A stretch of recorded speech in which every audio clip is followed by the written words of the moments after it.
2026 में कौन से ऐसे ग्रह हैं जो कि वॉर लाइक सिचुएशन क्रिएट करने के चांसेस बढ़ा देंगे?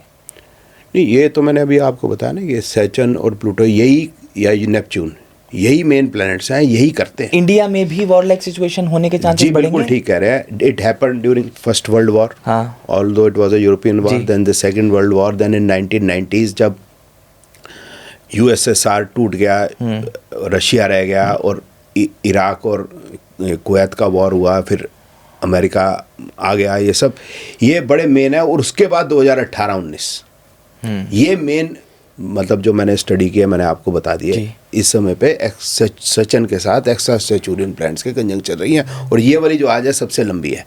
अब जो आप वॉर की बात बता रहे हैं, ये 2018-19 से ही मैं बता रहा हूँ ये चल रहा है। क्या है कि जो अब इसमें जियो पॉलिटिक्स ऐड करनी पड़ेगी कि 45 में चले जाते हैं, 1945 ठीक है। में। अब America became the most powerful country, and how it connects to history also. आप देखिए, अगर आप आज से कोई 200-250 साल पहले चले जाएं तो सबसे स्ट्रांग कौन था? इंडिया। उसके बाद यूरोपियन स्ट्रांग हो गए, हम गुलाम हो गए। आज से 200-250 साल पीछे चले जाएं, फिर यूरोप स्ट्रांग हो गया, जर्मनी, फ्रांस, इंग्लैंड, इन सब के पास कॉलोनीज थी वर्ल्ड ओवर। फिर फर्स्ट वर्ल्ड वॉर से सेकंड वर्ल्ड वॉर तक अमेरिका सबसे स्ट्रांग हो गया। अब अमेरिका स्ट्रांग हो गया वियतनाम में पिटने के बाद, फिर 1980s के बाद चाइना स्ट्रांग हो गया। जी। अब ग्लोब को देख लो आप, इंडिया से अगर आप वेस्ट की तरफ जाते हैं तो दैट इज़ यूरोप, उससे वेस्ट में जाते हैं तो इट इज़ यूएस से अटलांटिक पार करके, उसके बाद पैसिफिक पार करके आते हैं फिर चाइना, और चाइना के बाद फिर इंडिया। तो India is going to be strong again. उसको हम घुमा के देख लें। ओके, ठीक है। ठीक है। तो 45 के अंदर जब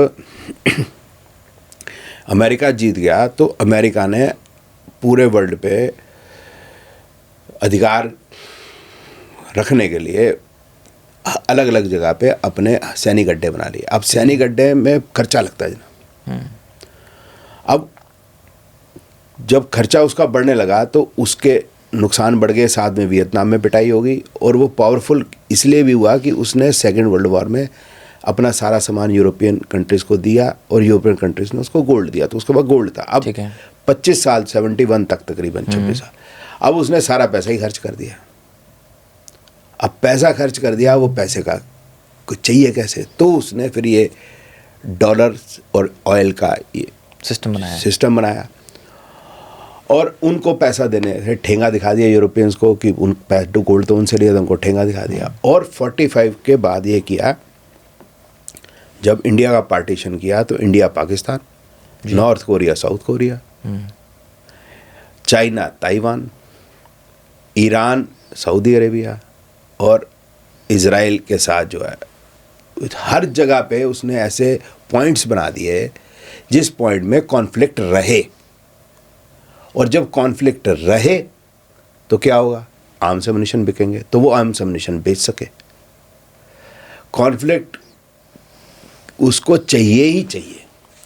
तो अब जो है 2018-19 वगैरह से अब आप देख लो, इजराइल का कॉन्फ्लिक्ट लगातार चल रहा है। इधर जो इसने अभी फ्रैक्टिशियस बीच में कनेक्ट मतलब बनाया था 1990 के बाद, यूक्रेन और रशिया, ये एक ही कौम है, ये अलग नहीं है कोई। यूक्रेन जैसे हम और पाकिस्तान, हम बांग्लादेश, हम तो एक ही हैं, लेकिन अब हम कॉन्फ्लिक्ट में है, बात अलग हुई। तो कॉन्फ्लिक्ट को कर दिया। फिर जो है ये सारे कॉन्फ्लिक्ट जो हैं आर गोइंग टू एंड। ये जितने भी मैंने पॉइंट बताए, एंड कैसे होंगे ये है ना। तो एक बार कॉन्फ्लिक्ट फिर होगा, जैसे इजराइल का इनके साथ कॉन्फ्लिक्ट हो रहा है, तो ये भी एंड होने के लिए एक बार तो कॉन्फ्लिक्ट होगा कि जो कॉन्फ्लिक्ट के लिए अमेरिका ने तैयार किए हुए हैं बेमतलब के लोग, उनको ख़त्म तो करना पड़ेगा ना। जैसे अफ़गानिस्तान में उसने खड़ा तो बिन लादेन को इसी ने किया था, अमेरिका ने। फिर उसको ख़त्म करने के लिए फिर जो आपने राक्षस खड़ा किया, मारना तो फिर उसको पड़ेगा ना, वो प्यार से अहिंसा से तो मानने नहीं वाला। सो ये कॉन्फ्लिक्ट के बाद फिर दोबारा से होने वाले हैं, और फिर कॉन्फ्लिक्ट एंड हो जाएंगे धीरे धीरे। तो ये जो सिंदूर 1 जो ऑपरेशन सिंदूर 1 है, तो operation Sindoor 2 can happen any time 2026 to end the conflict forever. वाह। हालांकि पूरा खत्म हो जाएगा मैं नहीं कहता, कुल बुलाता बेशक रहे, लेकिन चलेगा जरूर। एक रीज़न और भी है इसमें कि अभी G20 की जो मीट हुई थी तो उसमें बेल्ट एंड रोड जो बनाया था इन्होंने व्यापार का रूट जी। चाइना ने, तो उसको बाईपास करने के लिए मोदी एक दूसरा रूट बताया था जी। तो उसमें वो जो है गुजरात कांडला से और ये मुंबई से जो शिप्स जाएंगे, manufacturing hub will be India.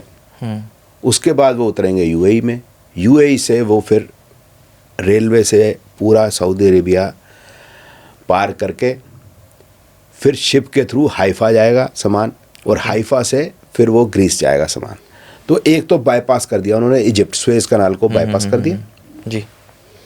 दूसरा आपने देखा होगा कि हाइफा पोर्ट को किन्होंने लिया, अडानी साहब ने। लोग गाली बकते रहे जितना मर्जी बके अडानी साहब को, इसलिए भी शायद बकते हो मुझे मालूम नहीं, लोगों को पता नहीं, वो जैन है।